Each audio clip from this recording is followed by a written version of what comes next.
അറിയാതെ പോലും ഡിസംബർ 31 തീയതി വിട്ടുകളയരുത്. അന്നാണ് വൈകുണ്ഠ ഏകാദശി അഥവാ സ്വർഗവാതിലെ ഏകാദശി വരുന്നത്. ഈ ദിവസം 10 രൂപ ചിലവാക്കി ഈ ഒരേ ഒരു വസ്തു വാങ്ങിയാൽ ലക്ഷ്മി ദേവി നിങ്ങളുടെ വീട്ടിൽ കുടിയിരിക്കുന്നതാണ്. എന്നാൽ ഈ ഒരേ ഒരു തെറ്റ് മാത്രം ചെയ്യുവാനും പാടില്ല.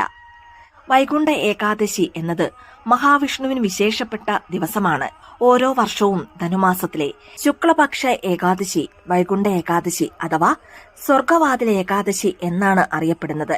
വർഷം മുഴുവനും വരുന്ന 24 ഏകാദശികളിൽ വ്രതം എടുക്കുവാൻ സാധിക്കാത്തവർ ഈ ഒരേ ഒരു ഏകാദശിയിൽ മാത്രം വ്രതം അനുഷ്ഠിച്ചാൽ അത് വർഷം മുഴുവനും വരുന്ന 24 ഏകാദശികൾ നോറ്റ ഫലം ലഭിക്കുന്നതാണ്. മാത്രമല്ല 30 കോടി ദേവതകളെ വഴിപാട് ചെയ്ത ഫലവും ലഭിക്കുന്നതാണ്.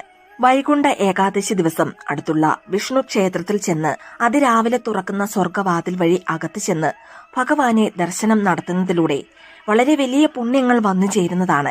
ഇനി ലക്ഷ്മി ദേവിക്ക് വളരെ പ്രിയപ്പെട്ട സുഗന്ധമാണ് പച്ചക്കർപ്പൂരത്തിന്റെ വാസന.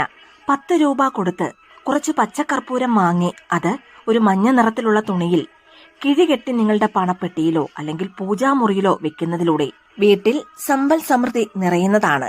ഇനി ഏകാദശി ദിവസം ഒരു കാരണവശാലും അരിഭക്ഷണം കഴിക്കാൻ പാടില്ല.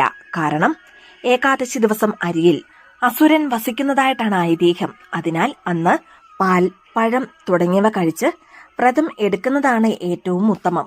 വൈകുണ്ഠ ഏകാദശി എന്നത് മഹാവിഷ്ണുവിന് വിശേഷപ്പെട്ട ദിവസമാണ്.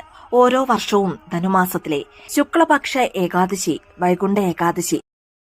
നിങ്ങൾ ഒരു വിഷ്ണു ഭക്തനാണെങ്കിൽ വീഡിയോ ലൈക്ക് ചെയ്ത് ഓം നമോ നാരായണായ എന്ന് കമന്റ് ചെയ്ത് സബ്സ്ക്രൈബ് ചെയ്യാത്തവർ ചാനൽ സബ്സ്ക്രൈബ് കൂടി ചെയ്യുക.